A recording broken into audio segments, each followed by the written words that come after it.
Magandang tanghali mga kalahi, magandang tanghali sa inyo lahat, Luzon, Visayas, Mindanao. Nandito na naman mga kalahi si Kalahing Saban na maghatid sa inyo ng sariwang balita, sariwang-sariwa talaga mga kalahi. Tayo po'y magpatuloy sa atin pong talakayan dito po sa Puntok Komentaryo sa Kalahi Saban Vlog mga kalahi. Now mga kalahi, atin pong pag-usapan ngayon mga kalahi, ito pong speech ni Rodante Marcolita sa kanyang mga kapatiran na Iglesia ni Cristo doon po sa People Power Monument sa IDSA noong D1 yata yun, no? Ito po'y nagbigay ng kanyang saloobin, yung speech ni Rodante Marcolita ay atin pong panoorin saglit mga kalahi at atin pong bigyan ng komentaryo para atin pong ma-analyze at atin pong timbang-timbangin kung gaano ba ka credible, gaano ba ka accurate ang mga sinasabi ng isang senador sa mga Duterte. Kaya mga kalahi, ganito mga kalahi, panoorin natin itong isang senador na talagang nagmamalinis para siyang, kumbaga, para siyang para siyang hero, parang hero. Parang bayani siya. Ang lumalabas dito mga kalahi, ito pong si Marcolita ay para siyang napakalinis na tao. Nalilimutan niya yata itong Marcolita na ito. Iwan ko kung kailan talaga niya aksyonan itong mga pangako niya sa taong bayan na kung sino po yung mayroong babayaran sa kuryente at least above to 2,000 yata or below ay wala daw babayaran. Kaya ito po'y pangako na hanggang ngayon nasa irih, nasa hangin mga kalahi. Kaya atin pag-usapan itong tao na to dahil ang pinapalabas niya sa kanyang sarili ay siya po'y malinis. Tapos kailangan ninyong panoorin hanggang matapos po itong video na to dahil ito po'y ibubunyag ko ang mga baho ni Marcolita mga kalahi. Dito po yan nating patunay na yung mga sinasabi ko na ibubunyag ko yung baho itong Rodante Marcolita dahil sa kanyang speech para siyang malinis, para siyang santo. Talagang itong mga DDE senador talaga mga kalahi ay talagang hindi na talaga matakot na magmanlinlang sa mga tao, no? Kasi maiisip natin na ito po kung timbang-timbangin natin, ito po isang pangliling lang eh. No, magmamalinis ka sa sarili mo tapos may anomalya ka pala. No? Mag-iimbestiga ka tapos ikaw pa naman ay sangkot. Na? Oh? Tapos banggain mo pa si Ping Lacson, no? Wala kang mahanap ni Ping Lacson ng mga katiwalian na sangkot sa mga anomalya. Tapos ikaw magmamalinis ka Marcolita para kang bayani sa mga kapatiran ng Iglesia ni Manalo, Iglesia ni Cristo. Panoorin natin itong mga kalahi dahil dito natin marinig ang mga kabastusan sa membro ng Iglesia ng Cristo kung sila ba po'y membro talaga ng Iglesia ni Cristo. Ngunit talagang membro talaga kasi pinagsabihan talaga, no? Nagpapasalamat talaga itong senador na to sa kanilang kapatiran at sila po'y sumisigaw. At panoorin, pakinggan ninyo yung sigaw ng mga membro ng Iglesia ni Manalo kung sila ba po'y relihiyon ba na may takot sa Diyos.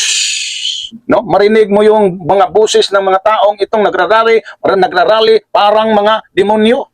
Panoorin natin.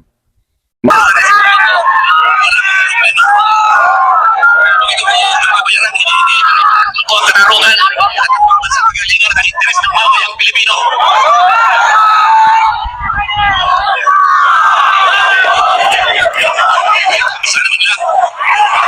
Sana man lang may ninakaw ako. Sana man lang kasama ako sa mga mantarambong. Mga nabanggit tayo mga pangalan nila. Ang isa ay si Martin Romualdez. Ang pinagdala ng mali-mali at pera.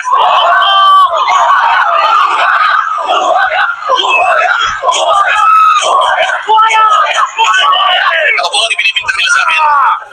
Dahil sa labing pagtulong para sa kampanya para ako'y manalo isang senador. Mamimigil ko at magbago sa sarili nilang pera ang kanilang itinulong sa akin. Baka sakaling manalo ako pag nanalo ako.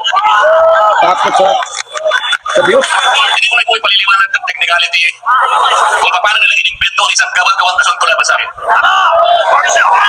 Tingnan po ninyo kung sino ba yung nagtatanggol at tumutulong para sa ganon matukoy natin kung sino ang may kagagawan ng pinakamalawak, pinakagarapal na mandarambong sa kapambayan.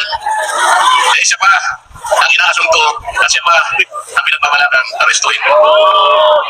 Hindi ba katungkulan ng ombudsman ang sila ang umanap, umusik at parusahan ang lahat ng may kagagawan nito? Bakit ang ombudsman ang nagagalit sa akin? Hindi ba dapat tulungan pa nila ako? Sapagkat iisa ang layunin natin.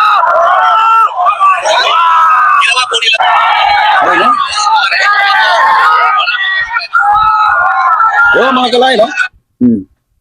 Atin pong napanood itong si Rodante Marcolita na kumbaga tinuturing niya ang kaniyang sarili na siya po hinahabol talaga niya, inimbestiga talaga niya yung ng malawak na corruption daw. Oh. Malawak na corruption, tapos bakit daw siya ang inasunto ng ombudsman at siya po ang kinasuhan na dapat sana magkaisa sila dahil talagang kanila pong imbestigahan ang malawak na korupsyon. No? Mayroon daw pinapangalanan ng mga senador o mayroong pinapangalanan ng mga tao na sangkot sa tinatawag na malawak na korupsyon ng flood control. Ha? Tapos, ito pa namang pinapangalanan din si Romualdez. No, talagang hayagan talaga. No? Na malita-malita daw ang pera. Kaya lang mga galahi, ito po ang katanungan ko kay Rodante Marcolita. No? Yung mali-malitang pinapakita yung picture ng ex-marine ninyo. No?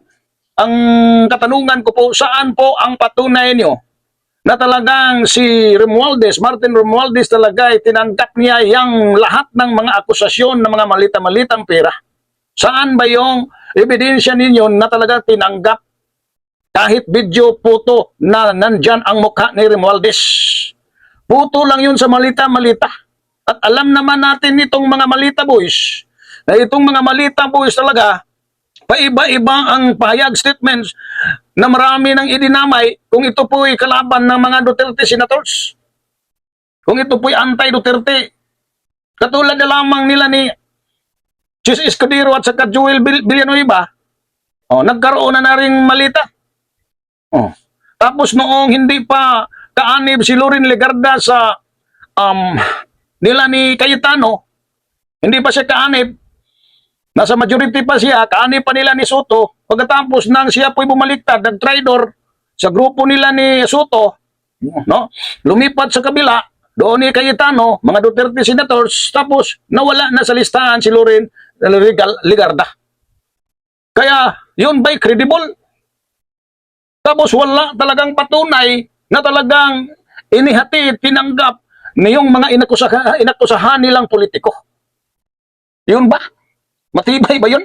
Hindi ba isang propaganda, paninira lang? Tapos ngayon mga galay, ibunyag ko itong video na nagpapatunay na ito pa palang Marcolita ang nagmamalinis. Kunwari wala siyang involved dyan sa corruption, o hindi siya involved sa mga flood control, ibubunyag ko sa inyo kung hindi ba talaga totoo, malinis ba talaga itong senador na to. No? Dahil ipakita ko sa inyo itong video. Ito po mga kalahi. Nabisto ang koneksyon ng asawa ni Senador Rodante Marcolita sa insurance company ng mag-asawang Curly at Sara Diskaya, ang naturang insurance agency, kabilang pa sa top 10 insurance company sa bansa. Narito ang Agenda Weekend Report ni Hannity. Konektado ang asawa ni Sergio Rodante Marcolita sa mga insurance na ginamit ng mga Diskaya para isa-notarized acknowledgement na nakalap ng Bilyonaryo News Channel. Personal na kumarap ng 2022 ang kontratistang si Sara Diskaya at ang regional manager ng Stronghold Insurance para sa isang bond obligation ng kumpanya. Nakalista mismo sa Board of Directors ng Stronghold Insurance si Mrs. Edna Marcolita, asawa ng senador. Sa 2025 committee composition ng kumpanya, chairman siya ng audit committee at miyembro ng corporate governance at related party transactions. Kabilang din si Edna Marcolita sa 2023 Board of Directors ng Milestone Guarantee Insurance Corporation. Elected siya bilang non-executive director noong 2016. Nakalagay din sa records ng kumpanya ang kanyang affiliation sa Congressional Spouses Foundation Incorporated noong panahong kongresista pa si Marcolita sa Sagip Party List. Ang Milestone Guarantee Insurance Corporation ang naglabas ng retention money bond noong 2024 na nagkakahalaga ng 19.29 million para sa elite general contractor, kumpanya ng mga Diskaya. Ang bond ay kaugnay ng flood mitigation maintenance at construction ng road dike sa mag-asawang Tubig River, Sitio Dique sa Nauhan Oriental, Mindoro na may kabuuang halaga ng 192.9 million. Proyektong Ang parehong project ang pinuntahan ng team ni Senate President Pro Tempore Panfilo Lacson na completed naman sa DPWH website pero wala namang makikita on the ground. Nasaan ang halos 193 million na pondo sa Sitio Dique noong 2024? Eksaktong lokasyon namin pinuntahan sapagkat consistent ito sa coordinates na nakalathala sa DPWH at sa sumbong sa Pangulo website. Guni-guni o guni-guni? Ang bayan ng Nauhan Oriental, Mindoro ang isa sa mga kinall out ni Lacson dahil sa laki ng pondo sa flood control pero laging binabaha. May ilan pang di umano'y Agila projects sa Nauhan na galing sa congressional insertions. Ang Agila ang isa sa initiatives ni Oriental Mindoro Representative Arnan Panaligan. Nahugot daw ang mga ito sa unprogrammed funds na hindi naman dapat madaling ma-access ng mga kongresista. Kung saan may multimillion projects, dumadapo ang Agila. Pero lubog pa rin sa baha ang natadapuan ng Agila. Una nang itinanggi ni Panaligan ang involvement sa mga implementasyon sa maanumalyang proyekto sa lalawigan. Spotted si Panaligan noong 2024 sa isang ribbon-cutting ceremony ng Stronghold Insurance sa Mindoro kung saan nag-expand ang kanilang branch. Matatanda ang nagtalo na noon sina Lacson at Marcoleta hinggil sa Diskaya couple na iminungkahi ni Marcoleta na isa ilalim sa Witness Protection Program. Hindi ito pinirmahan ng DOJ at ng Senate President. Why are you so protected? Why are you so protected? I am not protecting them. Kung sinabi mo yan, Mr. Chair. Wala natin i-record ito. Sabi ni Ping Lacson doon po kay Marcoleta, why you so protected? Sino bang pinoprotektahan ni Marcoleta? Ito pong mag-asawang Diskaya. Si Curly at sa Sara Diskaya. Na ito po'y kilalang kilala na siyang may malalaking sangkot sa korupsyon sa DPWH contractor. Na ito po talaga ay halos lahat mga proyekto sa kanilang kumpanya. Tapos, ito pa palang asawa ni Rodante Marcoleta, mga galahi, doon pa pala kumuha ng insurance itong mga Diskaya na talagang malinaw na malaking nanakaw ng pira ng bayan. Tapos doon pa pala, kaya pa pala sinabi ni Ping Lacson, bakit mo sobrang pinoprotektahan itong mag-asawa? Why you so protective? Oh. Nagtalo-talo nga silang dalawa. Oh. Tapos magmalinis ka, Rodante Marcoleta.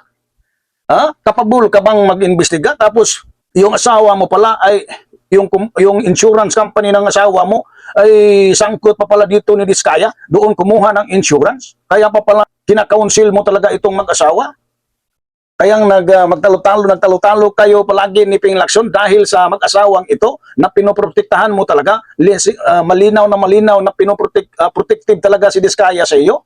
Kaya nga humingi ka ng protective custody para sa mag-asawa. Ha? Tapos ito na sila naman ang kinikilalang may mga malalaking proyekto, halos lahat kwarta ng bayan na sa kanila. Tapos walang project wala talaga, maraming ghost project, mawalang project na establish. So ibig sabihin pa pala, hindi malinis. Ikaw, Marcoleta, hindi talaga ka kapabol. Dahil yung asawa mo, imposible naman na hindi mo alam itong mga kontraktor na sila si Diskaya at saka yung mga proyektong may nagtayo ng proyekto, mga infrastructure, kumuha ng insurance sa kumpanya ng asawa mo. Imposible namang hindi mo alam, asawa mo yun eh. At saka ikaw yun ang nag-aabogado. Ha? Tapos sabihin mo nang-ano ka ng flood control, tapos pala ito ang pinakamalaking numalo sa tinatawag na flood control, itong mag-asawang Diskaya na ngayon ay nakukulong na. Dahil ang administrasyon ng PBBA walang sinasanto, walang sinisino-sino, walang padrino. Oh, tingnan niyo yung mag-asawa, di nakulong. Ha? Ikaw nga ayaw mo nga ipasauli ang pera, ayaw mo nga ipasauli lahat ng mga ari-arian ng mga Diskaya. Ikaw nga ang humaharang, ikaw nga ang nag-aabogado para hindi sa ulit. Ginamit mo pa itong batas. Sabihin mo pa na Erwin Tulfo, you have to bend the law. Tapos ikaw pa pala, nag-bend the law ka rin pala. Bakit hindi ka nag-bend the law? Bakit mo hindi ipasauli yung pira? Bakit yung iba, sila si Alcantara, sila si Bryce Fernandez, bakit sinauli nila yung pira nila? Yung mga ari-arian nila? Ano yan? Kasi para baka na may takot ka, no? Baka na may takot ka kapag isauli lahat ng ari-arian, pira ng mga Diskaya, baka na may kunin din galing sa inyo o sa asawa mo ang part. No, kasi doon nagbayad sa inyo yung asawa mo. Kaya mga kalahi, ma-analyze po natin talaga kung ito ba'y katanggap-tanggap, kapabol ba ito, karapat-dapat ba itong klaseng senador na mag-imbestiga. Ha? Tapos talagang gusto niya pa-imbestigahan para daw matukoy kung sino talagang pinaka-mastermind, matukoy daw ang pinaka-mastermind. Ay, mayroon daw mga witness, no? Yung mga 18 ex-Marines, mga witnesses daw, yun, mga sigutisa, credible daw. Isa na ngayon, sigutisa. No? Sigutisa na yung na pinipresenta mong tanim o pinipresenta mo yung gutisa bilang isang witness. Saan na ngayon? No? Inimbita nga ng para imbestigahan sa DOJ yata, pero hindi pumunta. Iniimbita na naman sa Blue Ribbon under ni Pampilo Lacson, hindi na naman sumipot, wala na. Nawala, parang usok. Saan? Tapos ngayon, mayroon na namang lumabas na ex-Marines na mga witness daw. Ngayon, no? Daldal ka ng daldal na itukuyin daw ang sino talagang sangkot, sino talagang mastermind. Tukuyin mo. Tapos hindi ka naman kapabol. May anomalya ka naman. Ha? Tapos gumawa kayo ng mga script, sila si defensor, nagbigay sa iyo ng witnesses. Alam naman halos alam naman ng buong bayan, buong sambayanan na ito pong si defensor talaga ay talagang magaling talaga itong mag-organize ng mga tanim witness. Magaling naman yan. Apid-apid ng mga ex-Marines. Parang gawang-gawa lang nila ni Baligo, nila ni defensor, yung tapos parang ikaw din ay parang gawa-gawa mo nga rin itong ni Gutisa. Kaya hindi ka talaga, hindi credible. Walang credible na kakita ang taong bayan. Liban na lang sa mga DDS, yung mga kakampi ninyo, dahil pare-pareho naman talaga kayo ang naratibo na gusto talaga ninyong idiin na ang administrasyon. Ito, ipakita ko sa inyo mga kalay itong ano bang panguunawa niyo dito ni Marcolita. Ito pong investigasyon, ito pong bunyag daw, pag-testify ni Gutisa. Panoorin yung maigi kung sino ba kaya ang may-ari nitong affidavit na to. Panoorin natin mga kalay. Paano yung mga nasabing basura? Ito, merong napuputol sa binabasa mo eh. Huwag kang magmadali. Ito na, ulitin mo yung paragraph 20. Hindi mo makita na putol na siya.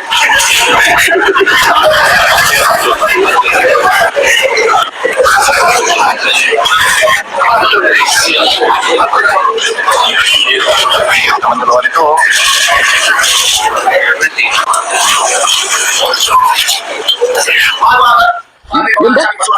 Yun ba, Mr. Marcolita, yung pinagyayabang mo?